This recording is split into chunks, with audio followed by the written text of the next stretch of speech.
नमो भगवते तस्मै कृष्णायाद्भुतकर्मणे रूपनाम विभेदेन जगत्कीर्तियो यत् सच्चिदानन्दरूपाय विश्वोत्पत्त्यादिहेतवे तापत्रयविनाशाय श्रीकृष्णाय वयं नुमः।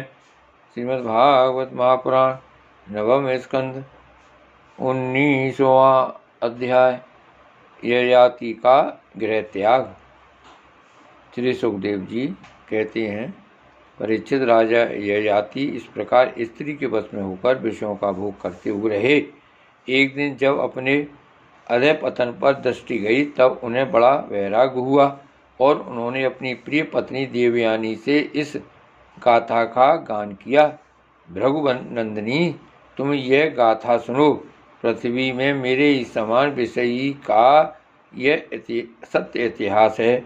ऐसे ही ग्रामवासी विषयी पुरुषों के संबंध में वनवासी जितेंद्रिय पुरुष दुख के साथ विचार किया करते हैं कि इनका कल्याण कैसे होगा। एक था बकरा, वह वन में अकेला ही अपने को प्रिय लगने वाली वस्तुएं ढूंढता हुआ घूम रहा था। उसने देखा कि अपने कर्मवश एक बकरी कुएं में गिर पड़ी है। वह बकरा बड़ा कामी था। यह सोचने लगा कि इस बकरी को किस प्रकार कुएं से निकाला जाए। उसने अपने सींग से कुएं के पास की धरती खोद डाली और रास्ता तैयार कर लिया। जब वह सुंदरी बकरी कुएं से निकली तो उसने उस बकरे से ही प्रेम करना चाहा। वह दाढ़ी मूंछ मंडित बकरा हष्ट पुष्ट जवान बकरियों को सुख देने वाला विहार कुशल और बहुत प्यारा था। जब दूसरी बकरियों ने देखा कि कुएं में गिरी हुई बकरी ने उसे अपना प्रेम पात्र चुन लिया है तब उन्होंने भी उसी को अपना पति बना लिया। वे तो पहले से ही पति की तलाश में थीं।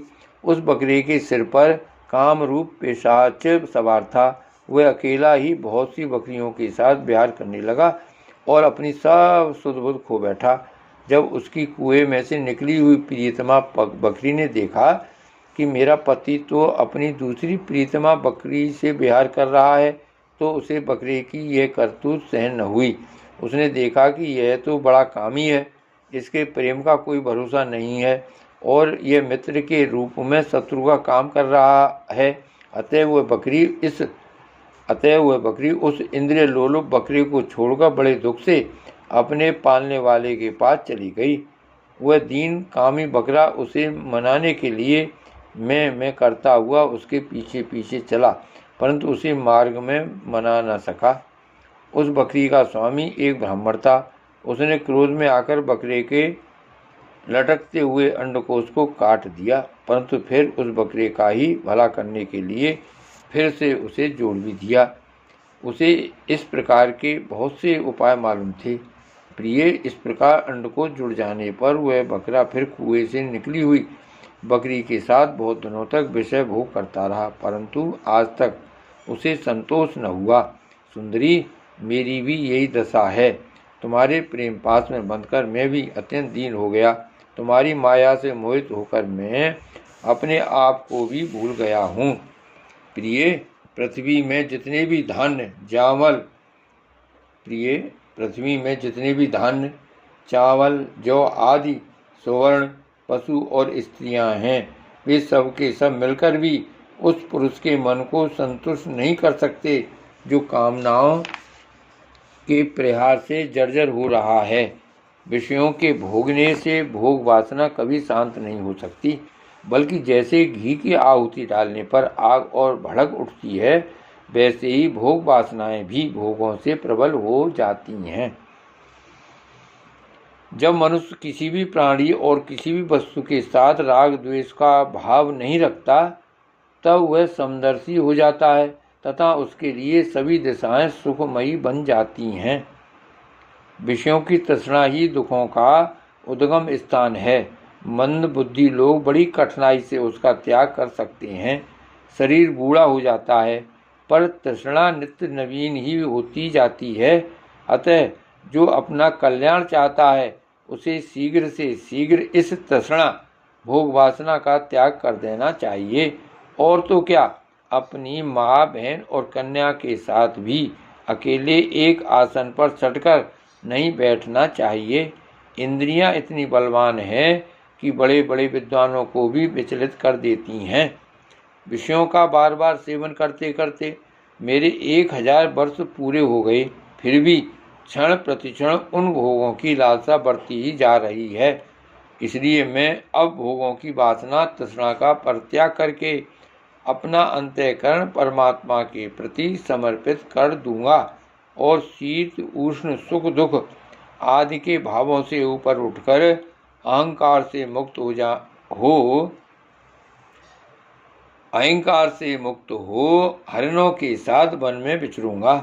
लोक परलोक दोनों के ही भोग असत हैं, ऐसा समझकर न तो उनका चिंतन करना चाहिए और न भोग ही। समझना चाहिए कि उनके चिंतन से ही जन्म मृत्यु रूप संसार की प्राप्ति होती है और उनके भोग से तो आत्मनाश ही हो जाता है। वास्तव में इनके रहस्य को जानकर इनसे अलग रहने वाला ही आत्मज्ञानी है। परीक्षित, ययाति ने अपनी पत्नी से इस प्रकार कहकर पुरु की जवानी उसे लौटा दी और उससे अपना बढ़ापा ले लिया। यह इसलिए कि अब उनके चित्त में इस विषयों की वासना नहीं रह गई थी। इसके बाद उन्होंने दक्षिण पूर्व दिशा में द्रुहु, दक्षिण में यदु, पश्चिम में तुर्वसु और उत्तर में अनु को राज्य दे दिया। सारे भूमंडल की समस्त संपत्तियों के योग्यतम पात्र पुरु को अपने राज्य पर अभिषिक्त करके तथा बड़े भाइयों को उसके अधीन बनाकर वे वन में चले गए। यद्यपि राजा ययाति ने बहुत वर्षों तक इंद्रियों से विषयों का सुख भोगा था, परंतु जैसे पांख निकलकर आने पर पक्षी अपना घोंसला छोड़ देता है, वैसे ही उन्होंने एक क्षण में ही सब कुछ छोड़ दिया। वन में जाकर राजा ययाति ने समस्त आसक्तियों से छुट्टी पाली। आत्म साक्षात्कार के द्वारा उनका तृण में लिंग शरीर नष्ट हो गया। उन्होंने माया मल से रहित परम ब्रह्म परमात्मा वासुदेव में मिलकर वह भागवती गति प्राप्त की जो बड़े बड़े भगवान के प्रेमी संतों को प्राप्त होती है। जब देवयानी ने वह गाथा सुनी तो उसने समझा कि ये मुझे निवृत्ति मार्ग के लिए प्रोत्साहित कर रहे हैं, क्योंकि स्त्री पुरुष में परस्पर प्रेम के कारण विरह होने पर विकलता होती है। यह सोचकर ही इन्होंने यह बात हंसी हंसी में कही है। स्वजन संबंधियों का जो ईश्वर के अधीन हैं, एक स्थान पर इकट्ठा हो जाना वैसा ही है जैसा प्याऊ पर पथिकों का। यह सब भगवान की माया का खेल और स्वप्न के सरीखा ही है। ऐसा समझकर देवयानी ने सब पदार्थों की आसक्ति त्याग दी और अपने मन को भगवान श्री कृष्ण में तन्मय करके बंधन के हेतु लिंग शरीर का परित्याग कर दिया। वह भगवान को प्राप्त हो गई। उसने भगवान को नमस्कार करके कहा, समस्त जगत के रचयिता, सर्वांतर्यामी, सबके आश्रय स्वरूप, सर्वशक्तिमान भगवान वासुदेव को नमस्कार है, जो परम शांत और अनंत तत्व हैं। उसे मैं नमस्कार करती हूँ। श्री भागवत भगवान की जय। श्री वल्लभाधीश की जय। श्री गोसाई जी परम दयाल की जय। श्री गोकुलनाथ की जय। जय जय श्री गोकुलेश, जय जय श्री गोकुलेश।